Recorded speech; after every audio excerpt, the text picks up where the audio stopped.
Good afternoon, good evening, fellow Toastmasters and dear guests joining from different parts of the world. Welcome to another exciting session at ITU Toastmasters. I pass the control to our presiding officer for today, Toastmaster Nishit. Hello, can everyone hear me? Yes. Great. So good morning and good evening, everyone, and welcome to our next meeting for Toastmasters ITU Club. My name is Nishit. Allow me to say a few words about Toastmasters for our guest.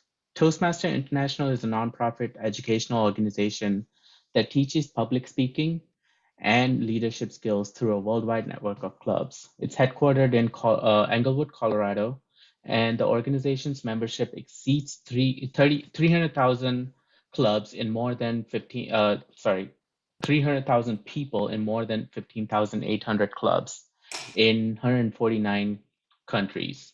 Since 1924, Toastmaster International has helped people from diverse backgrounds to become more confident speakers, communicators, and leaders. I hope everyone can turn off their cell phones so we can all enjoy everyone's speech and the content of today's meeting without distractions. And with that, our Toastmaster of the day is, I believe, Abhijit. And so please join me in welcoming Abhijit to the virtual stage. Thank you. Thank you so much, Nishit. It took me some time to realize, is it you? Because there was no mustache there. So I did shave. Our today's theme is mastering presentation. A few years ago, I remember I gave a presentation in front of the VPs. And my presentation just did not go well. My VP was really mad at me. That time I realized it is very important to share what ideas I have in my mind with the audience. If I'm not able to do that, then there is some issue with the way I present. So that's why we have Ravi, who's our keynote speaker, who is going to talk about fundamentals of presentation. Before we go into that, let me introduce our grammarian for today. Aparna, can you share the word of the day and explain your role, please? Aparna.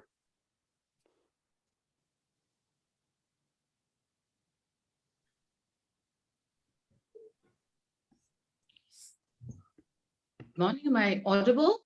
Yes. I apologize for a bit of the camera concern. I am traveling, and that's the challenge there with the camera, trying to hold on to the bandwidth that I have.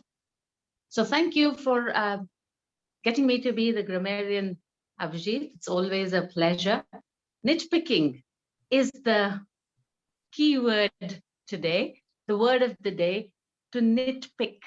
Now, when we say nitpick, and very honestly, the reason I'm picking it up today is it's something that's so far away from the world of Toastmasters. At Toastmasters, there's always positive feedback. We don't really nitpick, which means when you find small faults is to nitpick.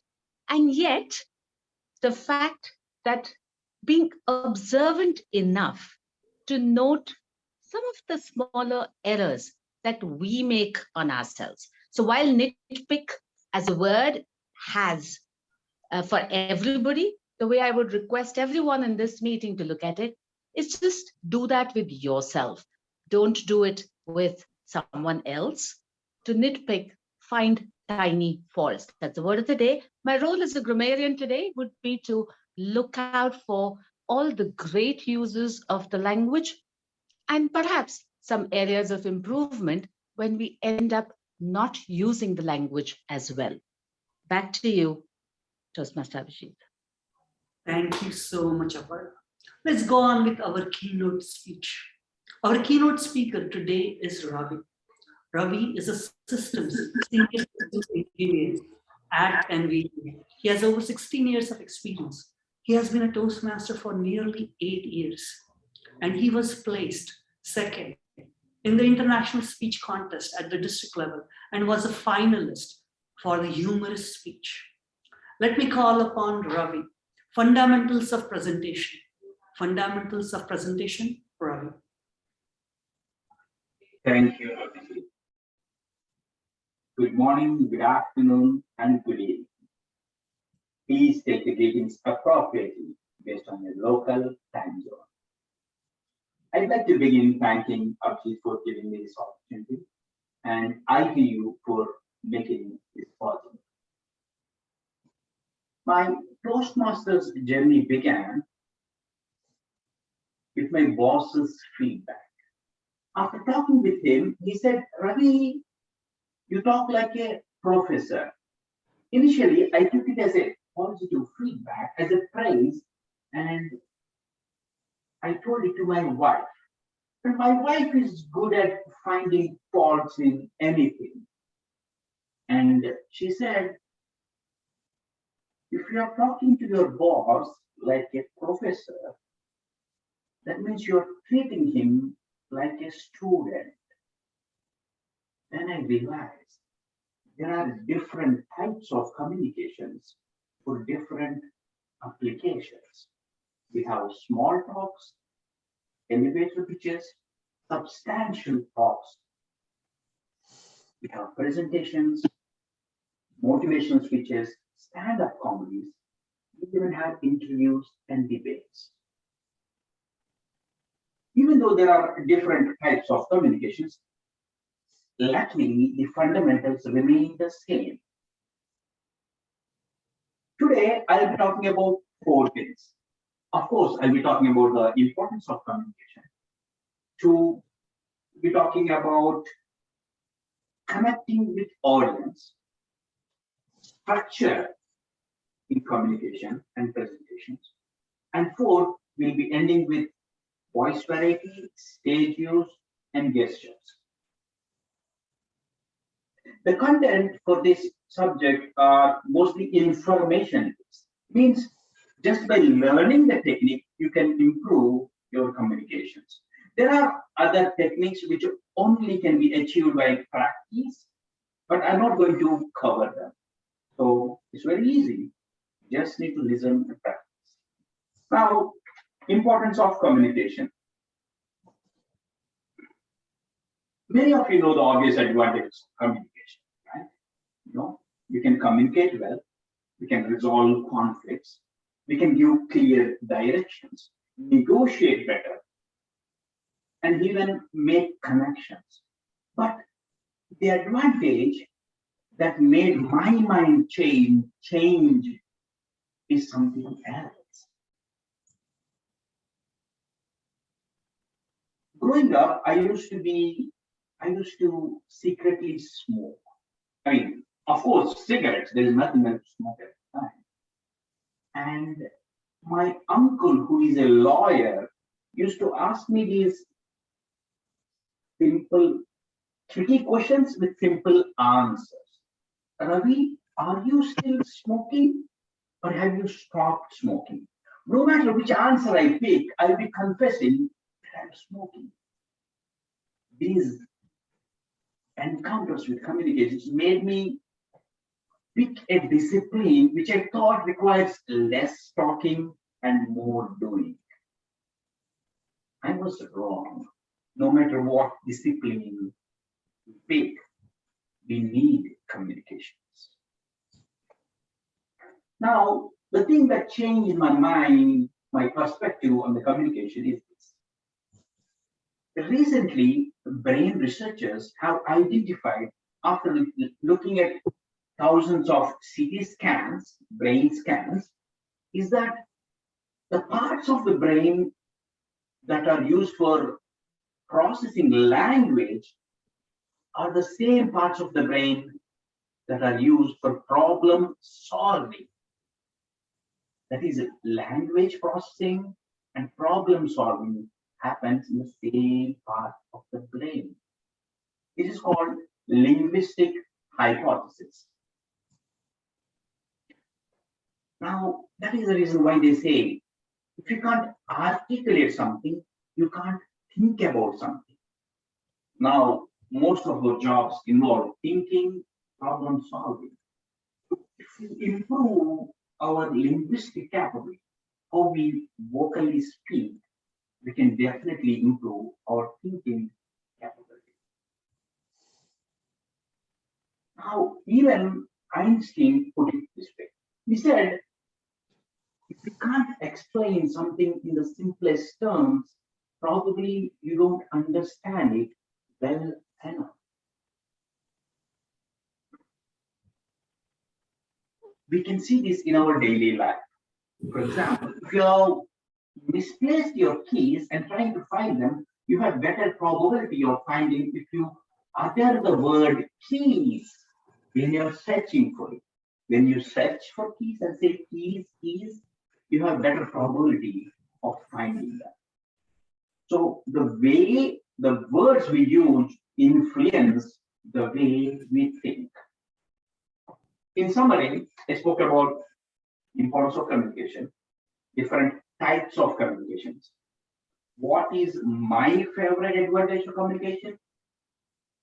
Connection between thinking and language processing. Now, in the different types of communications, small talks, elevator pitches, substantial talks, presentations, lectures, stand-up comedies, influencing talks, debates, and interviews.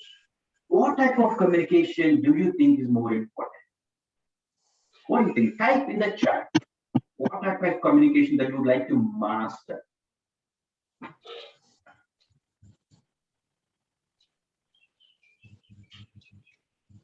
Okay. Do you like mastering interviews? Do you like entering elevator pitches? Kalpana says she likes effective communication. Yeah, that is a tough one. That is a tough one. What about others? Prabhu, what type of communication you would like to master? Maybe all of the above? Yes. All of the above. Yes, that's for sure. Now, the second topic I want to cover today is connecting with the audience. Like many of you, I like influencing speakers. And Jensen, NVIDIA CEO, is one of my favorites. Somebody says they like negotiation. Yeah, that's an excellent one. We can talk more about negotiation. Yes, Jensen Wong. I was in his company meeting, and there are around 300 people. And in that particular meeting, he was shaking hands with the people in the front 2 rows. And I was sitting in the 4th row and noticed that I'm not going to get my turn to shake his hand. So I leaned forward and then everybody in the middle and started shaking his hand. Later on, I learned the reason why he was actually shaking hands with his audience. He is making a connection. And the result of these connections can be seen in his delivery. Jensen Wong rides the energy of his audience like a surfer riding a wave. Now, we see many people doing that, and we all would like to do that. In talking about connecting with the audience, I will talk about 3 things. The 3 things are energy, setting up the stage, and keeping it simple. Energy. The energy of a meeting depends on the speaker. And so that's extremely important for us to be in our highest energy, enthusiasm, best dress, beautiful smile when we are on the stage. And energy is contagious. Second point that I want to talk about is setting the stage. Now, it's a good idea to explain the audience why they are, what are they going to see, how much time will it take, and what to expect. Setting the stage will make the audience feel secure, and on top of that, they wouldn't interrupt you if they know where you're going. Now, we setting the stages, for example, in Toastmasters, Abhijit has set up the stage on explaining what they expect. And he asked for the role bearers for for what to expect from them. These are the parts of setting up this stage. We can do this in our work meetings, college meetings, and everyday meetings. The third point that I will talk about is keeping it simple. We need to keep the words, the movements, the gestures simple. Now, they say the art of public speaking is about knowing what not to say. If you notice, the way we speak is different from way we write. When we are speaking, we use lesser words, fewer syllables, and they all have a pattern. So it's important to make you keep the words simple, gesture simple, and the movement simple.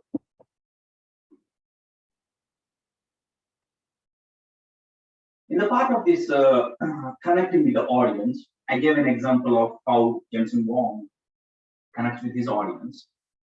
And I shared his technique of shaking the hands, connecting with the audience. We spoke about the importance of the energy, setting up the stage, spending 1 or 2 minutes setting up the stage is extremely important. The third one we spoke about is keeping it simple. We spoke about how keeping the words is simple and actions and gestures are simple. Now, there is a third point that I want to talk about. The third point that I want to talk about is structure. Now, we went through the importance of the structure through setting of the stage. But what about the structure of the speech? Why is structure important? We all remember things in a particular certain way. And when, as a speaker, if you can structure your speech in a way that it's easy for the audience to remember, they love it. Because at the end of the day, we are giving speech for the audience. In structure, there are 4 techniques that I want to talk about. Of course, any speech requires a opening, body, and a conclusion. Typically, 7% of the content or the time is spent in opening, 7% in the summary, and the remaining percent in body. Now, there are different types of body, opening, body, and conclusions. And the remaining techniques that I'll be talking about can be derived from the same opening, body, conclusion. The first one is 3-say technique. 3-say technique. This is explained by Dale Carnegie, the author of How to Make Friends and Influence People, which has been written 8 years ago and still being used widely. He says, tell the audience what you're about to say it, and say what you just told. I'm not asking you to repeat the content and make your delivery boring. I'm only asking you to tell the highlights. These are the things I'm going to say. I'm going to cover 4 things. I covered 4 things and the content. Now, this is called the reason this is called a 3-say technique, and it's very easy. The reason why it's easy is because you don't need new content. You just are using your own content as opening and conclusion. But the disadvantage is it's widely used. Many books, many speakers use it, and it's a little bit of boring if you know and hear too many speakers. The second one is problem statement technique. This could be very used when talking about bugs or debugging something. In this, you open with a problem statement, then you go through the experiments, observations, your opinions, and finally provide recommendations. I love this problem statement technique for my work. whenever you are debugging, brainstorming. But the problem with this problem statement technique is, as soon as you define the problem, and if somebody don't agree with the problem, your entire speech is dead, because they will not let you go to the next steps. Now, when you're at a spot when you don't have an agreement, the third technique would work. This is called the PRP technique. PRP stands for position, reasoning, and position technique. In this, you start with your position, saying, okay, this is what I think. I think this is a bug.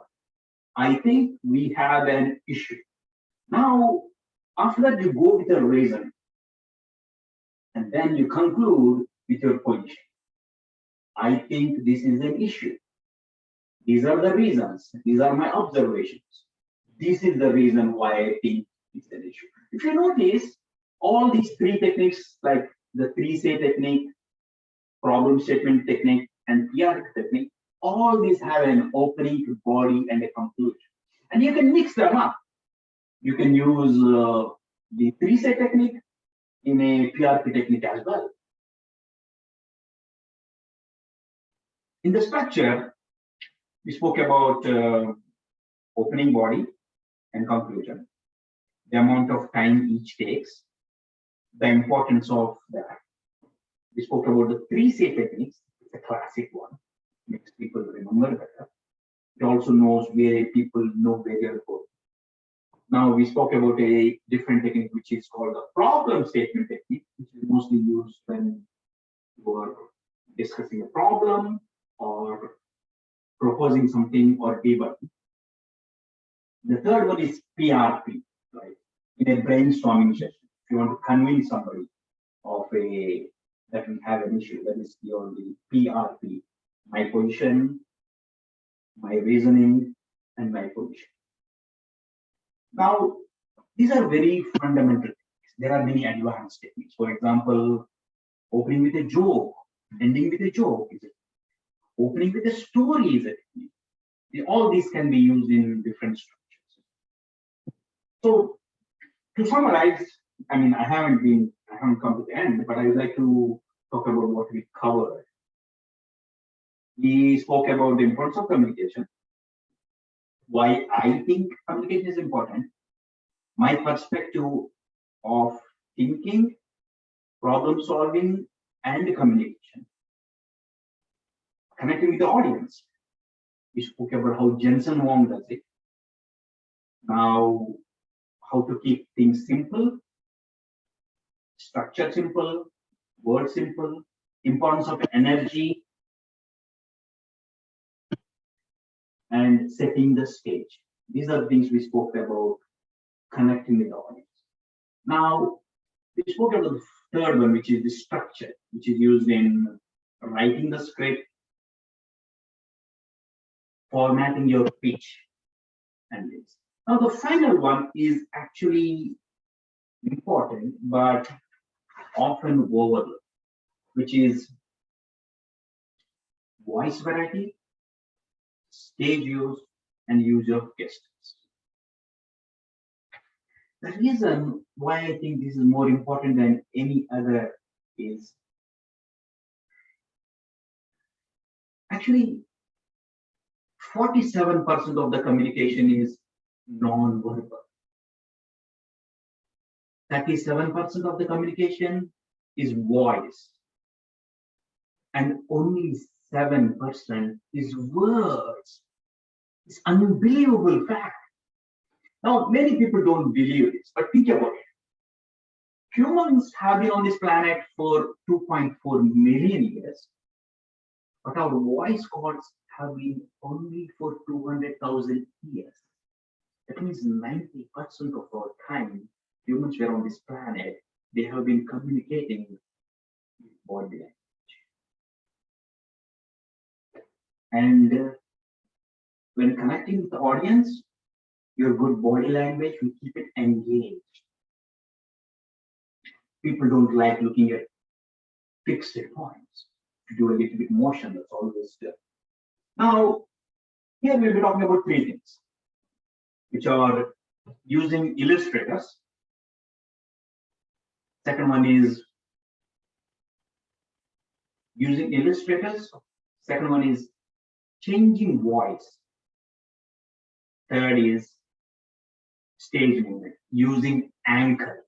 Okay. Now, using illustrators. When you're talking about a box, if you use the word, if you gesture a box, people stick to it. These are good illustrators. When you're talking about numbers, what you're trying to do is you're trying to connect and communicate with the audience both vocally and auditorially. So illustrators will make them remember that. Even though any type of communication, you should use illustrators. The second one is voice. There are at least 6 things we can change in our voice: amplitude, resonance, pitch, latency, jitter, response rate, response duration. All these things can be changed. But the 2 things that you're talking about are volume and latency. Now, if you reduce the volume and talk quietly, people think that you're being secret and listen keenly. So you can reduce the volume when you're summarizing or making it core. Response rate is uttering the words one at a time. If you change the latency and talk slowly for the summaries and the important points, people will give more attention. Now, there are other advanced topics, but voice and latency are very simple ones.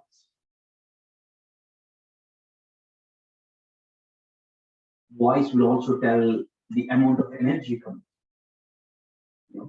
It's a good idea to start the speech with high voice and high energy, then slowly slow down and end with higher energy. We can do all these techniques when we start using voice. The third one is using stage. This is called anchoring effect. Okay? Now, in the anchoring, when you're talking about 3 things, it's a good idea to start the first one from here, second one from here, and third one from here. For example, in my speech, I picked this technique of anchoring when I'm talking about my 4 points. My first one started from here. My second point I started from here. And the third one from here. This anchoring will let people remember what you're talking.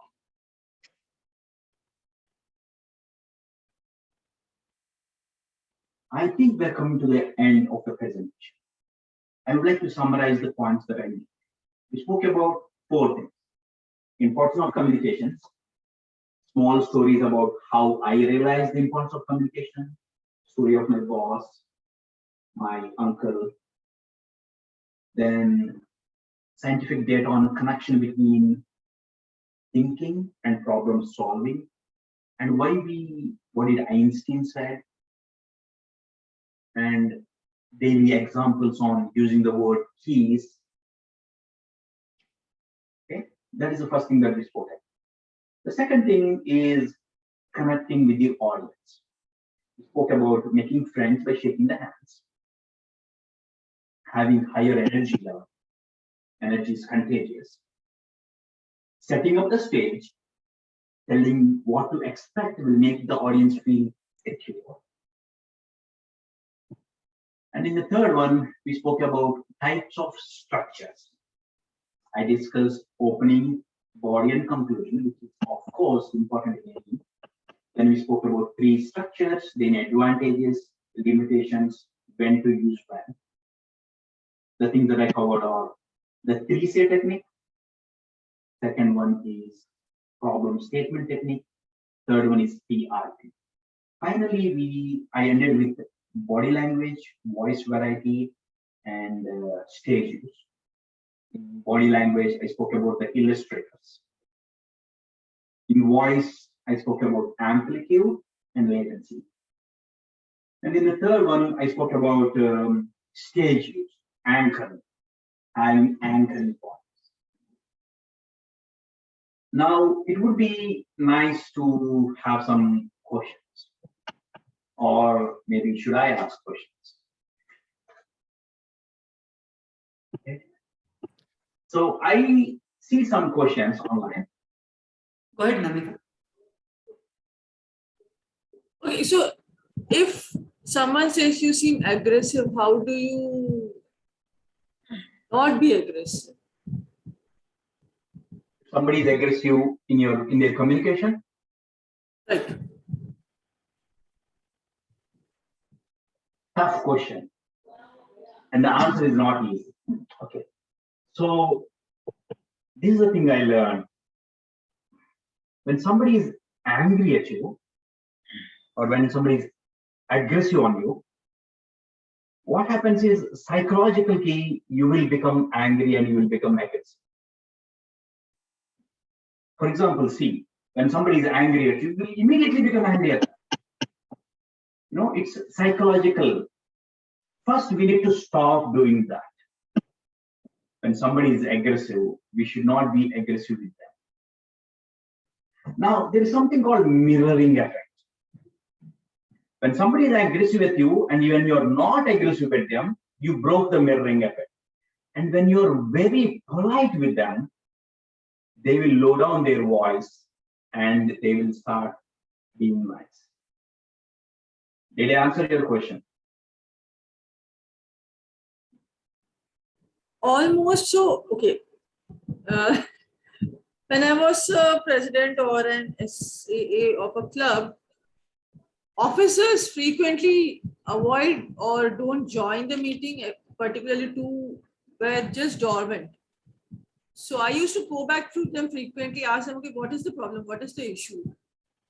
Being pushing or it seemed to be like nagging. So that is what I meant by aggressive and not by angry communication, like frequent communication, deliberately asking, what is the status of this? And when will we be able to complete it? Like that. So you were aggressive with your officers. You're constantly asking them, why are you not coming to the meeting? Officers or team members in a project? Yeah, so now you're talking about influencing somebody. You're actually talking about asking somebody to do something. Okay. Now, the thing that has changed my mindset on influencing is this. Okay. Any influencing tactic has three outcomes. Three. First, they'll get inspired by your influence and they'll come. Okay. Come to the meeting. Second, they'll say, oh, she's nagging me, and they will come. And the third one is, oh my God, she's nagging me, and they will run away. First is committed, second is compliance, and the third is conflict. The important thing in this one is we should never end up in the third one, which is conflict. We should know when to stop. I mean, if you want to have a choice, your first choice is to make them come enthusiastic. Second choice is to make them come enthusiastically, but you will force them. But the choice you never want to do is resign them and run it. So as the leaders, we unconsciously get into this mode of, okay, influencing is this like this, okay? Influencing is like taking a ball and throwing onto the wall. You throw and catch back. You throw and catch back. But influencing is not like taking a hammer and making the nail. If you do that, the nail or the wall or the hammer will break. It takes a lot of energy to do this because I'm talking about overcoming our animal instincts. Why are you not doing? Do it. That is our animal instincts. But if you look back and say, if you look at every situation as these three things, compliance,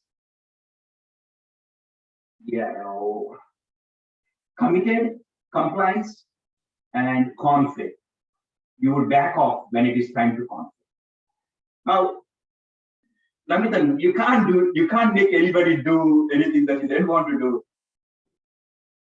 And yeah, and one more thing is this, you can't influence anybody, frankly. Only people will influence themselves. And if you only give information to them, they will listen, sleep, and they will get influenced by themselves. So it's only yeah. Okay. Somebody else wanted to, Namita, did we clear? Would you like to have an extended question? Totally 110%. It's totally clear. Yeah, I know the answer is long, but your question is deep. No, if you tell once, they don't do, after 1 week again try. If they don't do, then no choice. Yeah, sometimes it helps to show them the value why they should come into the meeting. For example, this is what I did. Few members of my team are not renewing their membership. Okay. Then I showed the number of speeches that they gave in the last year. And they said, wow, I did so many speeches. So Abhijit, I see you getting restless. Yes. We have another question from Tasunova. Yes, go ahead. Hi, Ravi. Thank you for for your presentation. It was really nice. If when everything goes well on the stage, you become a great speaker. But sometimes the best of us, mumble, make a mistake, read a fact wrong, or say something that we're not supposed to say, or we didn't get the facts right. So in a situation like that, we are in front of 100 people, we did everything right. We set the stage, we start with the story, we're engaging with the audience, everybody's loving you. But then something happens, we are all humans, and we forget a line, or we, said something that we're not supposed to say and you realize it. So, all eyes are on you. In a situation like that, what would your advice be to somebody, like how to handle it? Or if something like that ever happened to you, how you dealt with it? I mean, that is something I would want to know, really. Sure. How do I pronounce your name? Tasnuva. Tasnuva. Great question. In my presentation, I said I'm going to share something which are information-based techniques. These are all information-based techniques. But the one that you're asking to master is a practice-based technique. Okay, now, but however, there are some tips here. Okay, the first one is when you make a mistake on the stage, nobody identifies it. Only you know it. Sometimes just go on.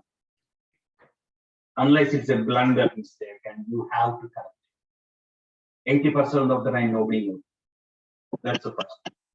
The best one is not to make it, and you can only get with experience. For example, filler words, right?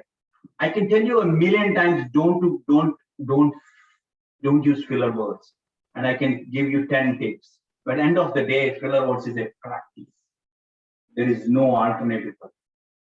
And the problem is when you stop practicing, they will come back, no matter what you do. Okay, so we spoke about filler words. We spoke about not knowing, moving on or hiding.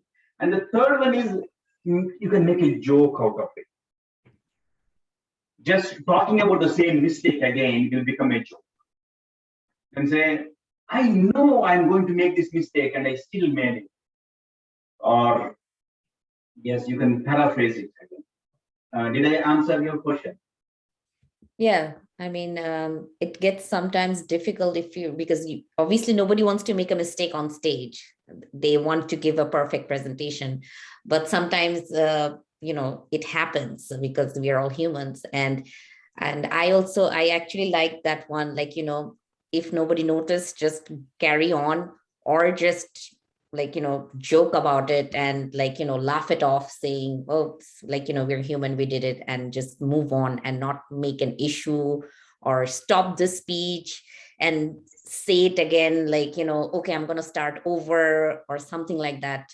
So I really like that one, those two. I think ignoring if no one noticed, and joke about it and move on and not give it too much attention. But sometimes people get nervous and then they forget the rest of the speech. And that is something that I would also want to avoid. All these three techniques can only come with practice, because when you made a mistake, your animal instinct is to correct it. And with only practice, you can control your animal instinct.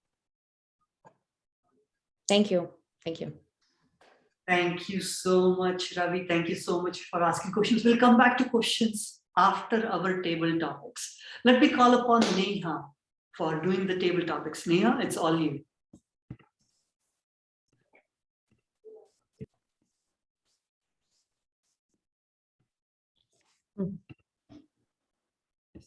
Thanks, Abhijit.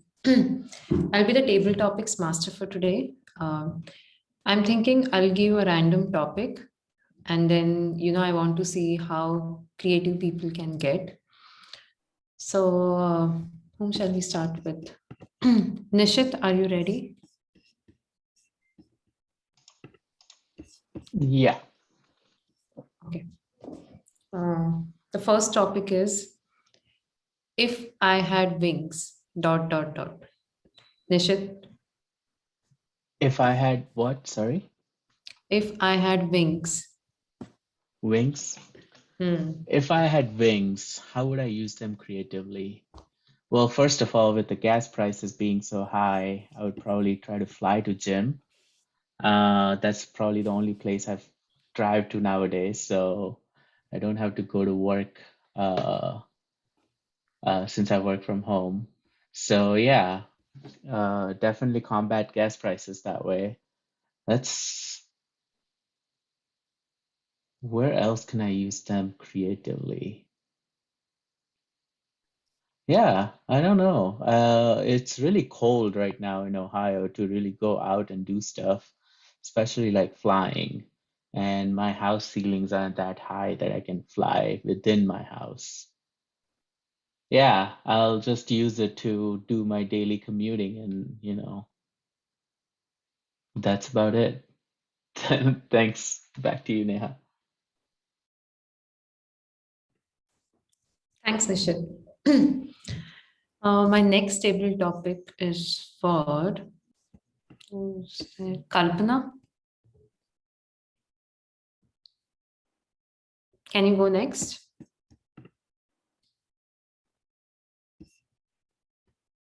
Where is Kalpana?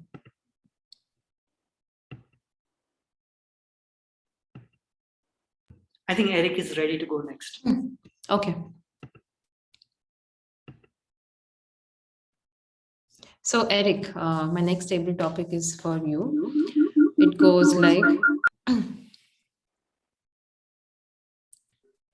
if I were lost in the woods. If I'm lost in the woods. In the woods, I would look at the sun, find the north, and start walking towards the place that I remember that the reference point was. Yeah, that's what I would do. I wouldn't get nitpicking because it's a survival thing. I would just go to the reference point. That's it.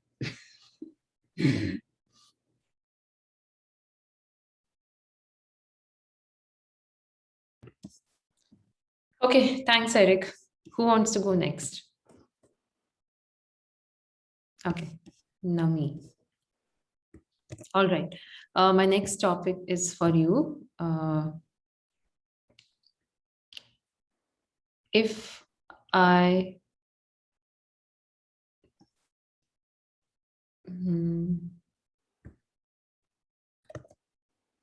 you are on a rocket ship, what would you do? Thank you for that question. I would love to get out of Earth, away from all this war, pollution, rising gas prices, what not, and I'll go straight to Saturn's moon. One of the moon has a lot of diamond, it seems. I would like to see how it is happening, diamonds from sky. Then I would go to some other galaxy which is similar to ours. There are planets in that galaxy which are similar to Earth, how its atmosphere there. And I'm sure eventually I come back to Earth because Earth is home and there are so many things in Earth. It's heavenly. That is the greenery, the sights, few really kind people like few of us here, like Abhijit, Ravi, Raghu, Kalpana, Aparna ma'am, and I will use that rocket ship again to take people on a ride to moon.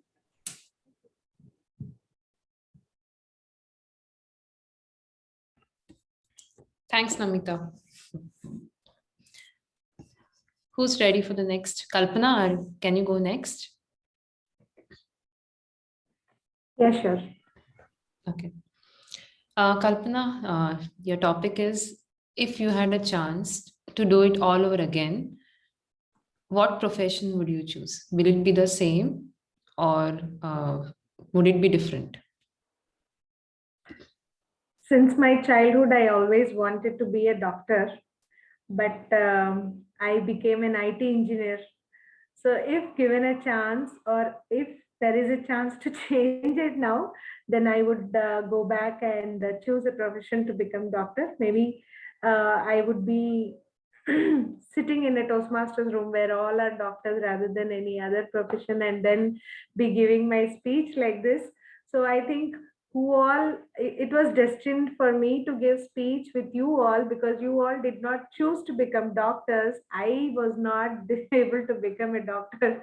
So today I would say, if given a chance, then I would come back as a doctor. Thank you. Over to you, Neha.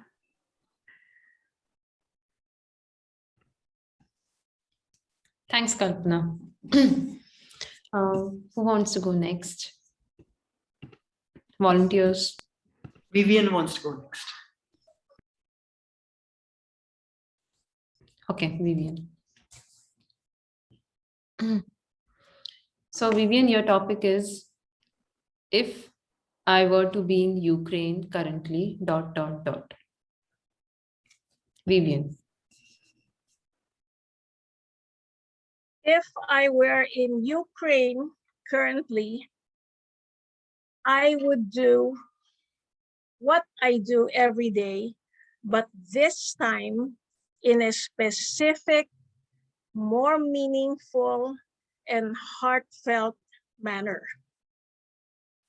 Being a talk show host of a medley of topics, it's a fun show, laugh and learn.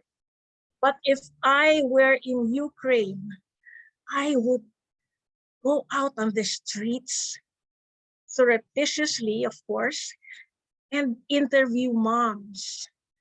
I would interview senior citizens. I would interview teenagers who are having the time of their lives until this happened. I would interview children. I would want to know what's going on in their minds, what they're feeling in their hearts, because I would not want to make a report about something I would not have enough feelings about. Only someone who lives there would know the true story. And we read so much news. But then I said, I would love to hear it from the people who've lived there all their lives. The only fear I would have is I would be so busy crying because I'm a senior citizen, I am a mom, and I was once a child. This is definitely not the way we want a child to grow up. This is not the world a mom would want for her child. And it's definitely a nightmare for a senior.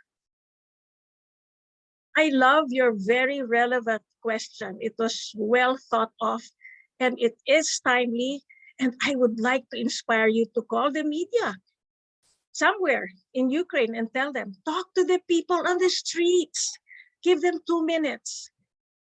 Let them have their table topics and let the world hear what's going on in their hearts. Maybe, just maybe, this club will make a difference in Ukraine. You ask me why? I'll tell you, I'm not nitpicking, but the question is actually, why not? You're a bunch of brilliant people. Go for it. Make a difference. I love you from halfway around the world, Manila, Philippines.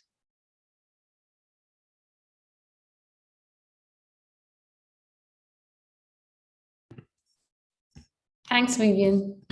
Okay, so now we'll have the last table topic for today. So who wants to volunteer?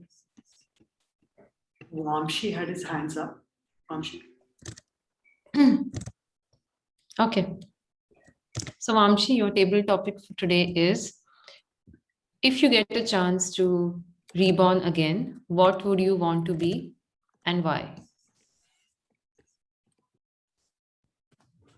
Oh, that's that's a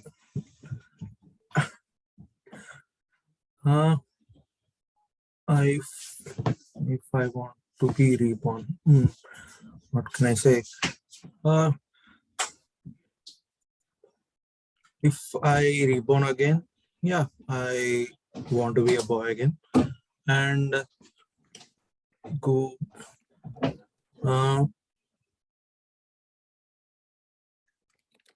and just to say actually that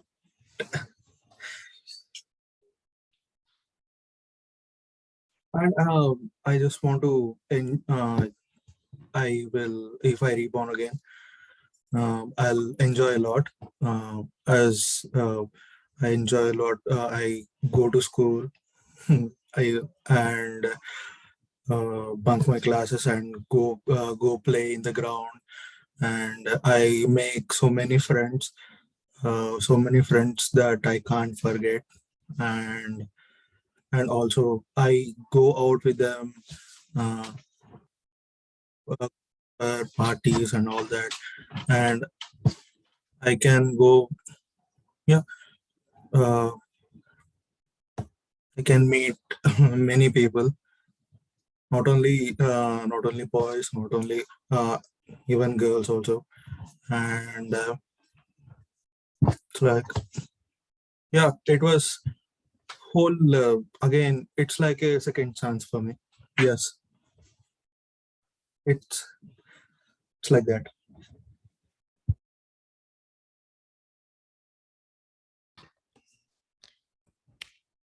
Thank you. My next table topic is for Tasnuva. Okay.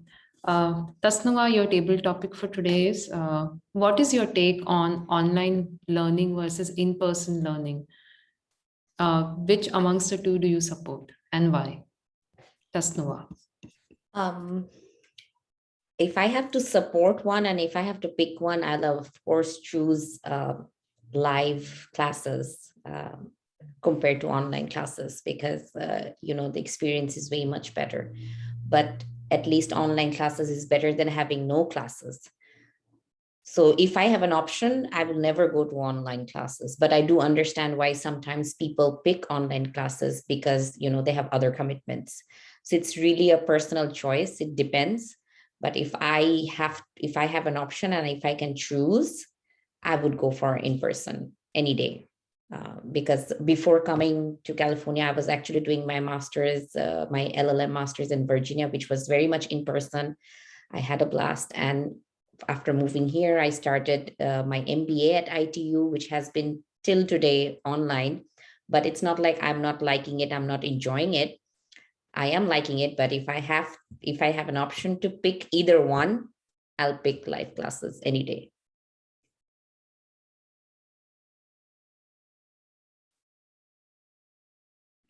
Okay, thanks, Tasnuva. I think we are done with table topics for today. So we can move on to the next section, which is the evaluation section. Thank you so much, Neha. Thank you everyone for your feedback, and we will open up for questions after a few minutes. Let me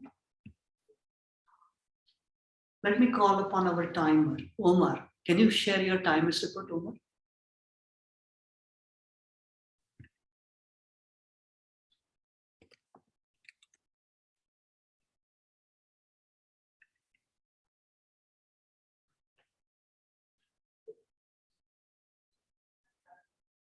I think Omar's audio is not going well.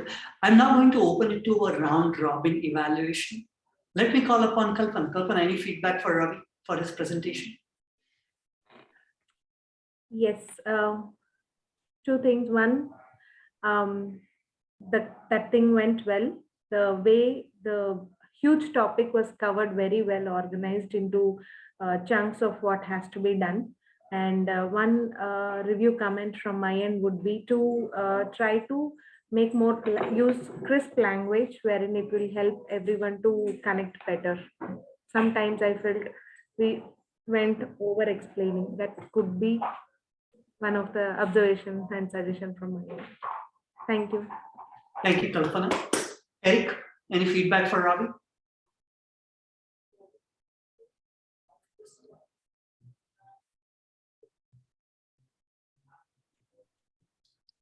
It was great. It was great presentation. I really enjoyed it. I learned a lot.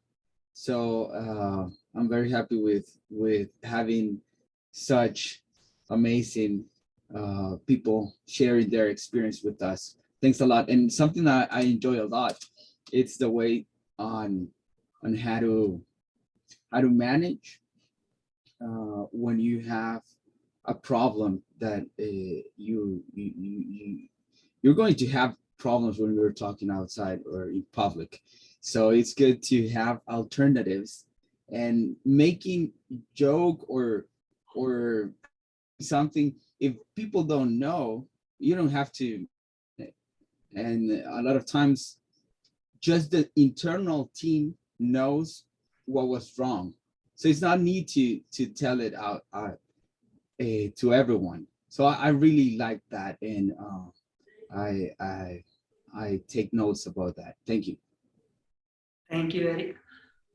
Tasnuva, any feedback for Ravi? No, actually, I quite liked his presentation, and I totally agree because I am by profession a lawyer, and I understand the importance of public speaking, body language. Yeah, the toughest challenge is keeping your audience engaged.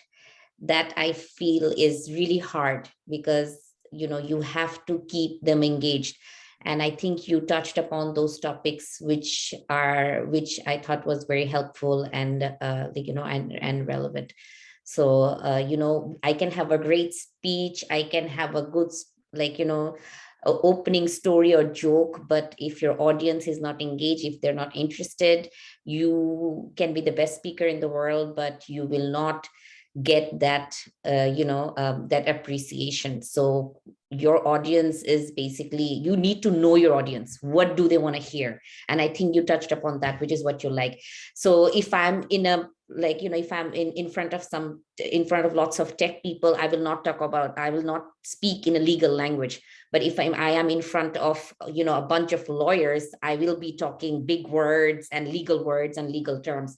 So I think it's important to know who your audience is and then speak that way, which I kind of liked, because which was really nice to hear that, I am really not that far off. And like you said, practice makes you perfect. Even if you know all these stuff, the more you do it, the better you're going to get at it. And that is so true. So thank you for that reminder. Because we all know these things, but practicing is what actually will get you there. And I completely agree with that. So thanks for that reminder. It was a good reminder and a timely reminder.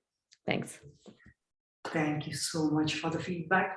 I'm going to end the meeting, but we'll continue with the questions and answers and feedback session.